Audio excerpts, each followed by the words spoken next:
Well, we're up against it time-wise, but I didn't know that Billy was going to talk about Luke chapter 23. I'm going to talk to you about Luke chapter 22. So if you've got your little Luke's Gospel in front of you, I want to show you some of the things that relate so closely to what Billy was saying and relate it directly to the whole theme of regret. So I wonder whether you would grab your little Luke's Gospel and put your finger in page 71. Keep your finger in there for me, because I'd like to talk a little bit about regret. Let me tell you about another terrible incident that happened. Adam Lance's dad gave his first interview a little over a year after his son walked into Sandy Hook School. Can you remember that elementary school on the news? Adam Lancer went in with firearms and killed 26 children and teachers. But his father gave an interview, and this is what his father said. "I don't think I will ever be able to make new friends again or live a normal life. This defines me, who I am, and I can't stand that. You cannot get any more evil. How much I beat myself up because of my son. Because he's my son. I wish he'd never been born." And of course, when it comes to issues of regret, sometimes it's about things that we've done, sometimes it's about things that we haven't done. And Peter Lancer goes on and says this: "I hadn't seen my son for 2 years. His mother and I had divorced. For years I did nothing. I regret I did nothing." And as I read that, I wonder whether you picked up and recognised some of the features of regret. Regret says, no possible future. I've closed off options to myself because of what I've done or what I've failed to do. Regret defines who I am. I'm measured by my actions, and the verdict against me is condemnation. Maybe from others, maybe from myself. I know I don't deserve anything good. And of course, regret says as well, favourite phrase of regret is, if only. If only. I wish I'd never done it. I wish I could turn back the clock. And so what is emotion? It's an emotional pain that is really difficult to deal with because there's no remedy. Anxiety, despair, in many ways, they're things about the future. But regret is to do with the past. And the past is closed to us, isn't it? It's just there, the die has been cast. So what is regret?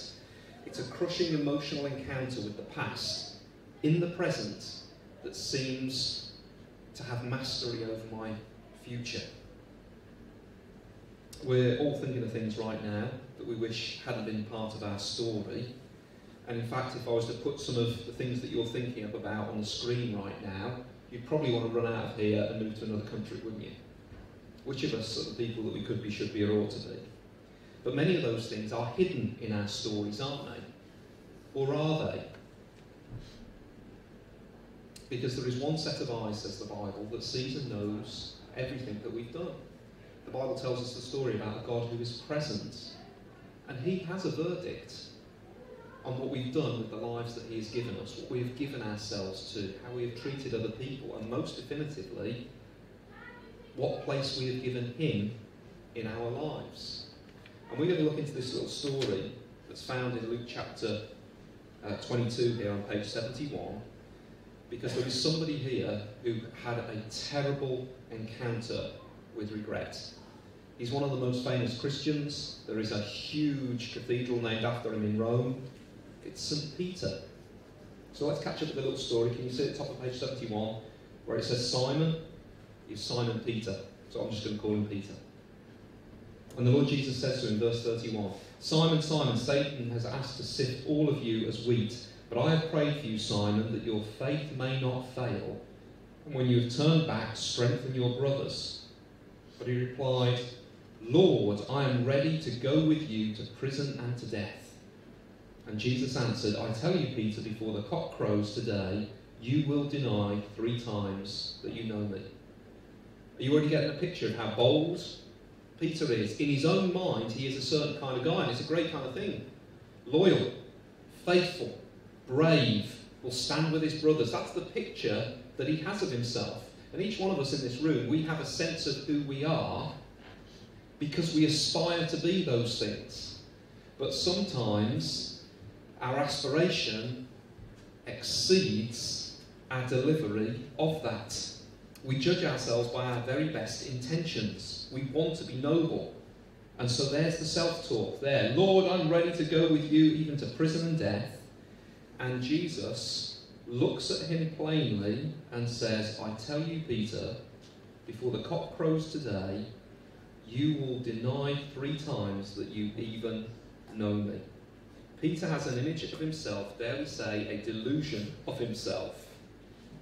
But sometimes it's going to require a very difficult moment to reveal that. 2 places we can see most vividly who we really are. One is in our past. And we look back and there are moments of choices, decisions, things that we've gone after, ways that we've dealt with situations that perhaps were unwise. Maybe we've squandered opportunities, squandered money, squandered time, squandered relationships. But there's also things that we have committed and done. I know I'm speaking amongst many who will have a connection to the local Anglican church. In one of your confessions, it says we have sinned in thought, word, and deed. And here Jesus is telling us that those things in the past are not things that will surprise him if they're in our story. He's not surprised at all, because here he tells Peter straight, I know what you're going to do. You are going to deny me. Now that's staggering, isn't it? Because all the way through this story, we've been seeing that Jesus has been doing the very works of God and claiming to be God. Can there be any greater sin than to deny the living God? No chance, Peter, Jesus, I'll never do that. In one of the other Gospels he says, I will not. I'll stand with you come what may. What do you think is going to happen? Well, we don't have to wait very long to find out. If you flick over your page, we'll see. And if you take it up at the bottom of page 72, in the little verse 54, this is what happens. Then seizing him, they led him away and took him into the house of the high priest. This is Jesus being submitted to this kangaroo court because of political aspiration and the fact they just didn't want to accept who Jesus was. Those were the authorities doing that. Peter followed at a distance, and when some there had kindled a fire in the middle of the courtyard and had sat down together, Peter sat down with them. Notice the eyewitness detail here. A servant girl saw him seated there in the firelight. She looked closely at him and said, this man was with him. Come on, Peter, here's your moment, lad. Stand up. Be the guy that you really like to think that you are. But he denied it. Woman, I don't know him, he said. A little later, someone else said to him, you also were one of them. Man, I'm not, Peter replied. About an hour later, another asserted, certainly this fellow was with him, for he is a Galilean. Peter replied, man, I don't know what you're talking about. And just as he was speaking, what happened? The cock crowed. Jesus knew, and he was right. When that cock crows, it's as if the end of an exam. Pen's down now, the die is cast, things are set, you can't take back what is in your past. And now there is a verdict over who Peter really is. Not the best version of himself that he can think of, not his best intentions, who he really and actually is before people and before God. And it's so personal. Look at little verse 61. I would have hated to be there in this moment. The Lord turned and looked straight at Peter. Then Peter remembered the word the Lord had spoken to him. Before the cock crows today, you will disown me 3 times. Talk about a dark night of the soul. Jesus looks at him. And it wouldn't have been a condemning look. It would have been a look to say, see, I knew, I know, and that is why you need me. You can kid yourself, you can pull the wool over anybody's eyes, but I've got eyes of fire, and I knew that you would need me. But you see what Peter does, and he went outside and wept bitterly. You can imagine the self-talk in that moment. You're pathetic, you're useless. There's no way back. Everyone will know. I've thrown it all away. Nobody will ever have any time for me, not even God. Please pick up on the little phrase outside, pushed outside. That comes up quite often in the Gospels to talk about not just a living hell, but a real hell, being pushed away from God. And he wept bitterly. The end. Well, I've got 4 minutes to tell you how it's not the end. It's not the end. You can imagine where Peter was at that time. He was thinking, is there redemption for me? Is there a way back? I had a situation a few years ago where me and my family, stupidity on my point, I do regret it. I found myself in a situation where me and my family, we needed to be rescued by Mountain Rescue. Ask me about the story later. Hugely embarrassing. And they didn't just come in a Land Rover, they sent one of them big helicopters, and they picked us up off the side of the hill, took us to the hospital, checked us all out, and then gave us a right good dressing down. And all I could remember was, I can't believe this has happened to me. How could I have been so stupid? I need to make up for it. I need to redeem myself. So in a moment of sheepishness, I spoke to the person nearby who was one of the officers involved and said, I'd like to make a donation to the Mountain Rescue and to the helicopters. Just out of interest, I was thinking I'll give them 150 quid. Just out of interest, how much did it cost you to come out for me tonight? And this was 15 years ago. 10 grand. I didn't have 10 grand. I couldn't pay it off. Neither could Peter. Neither could Peter.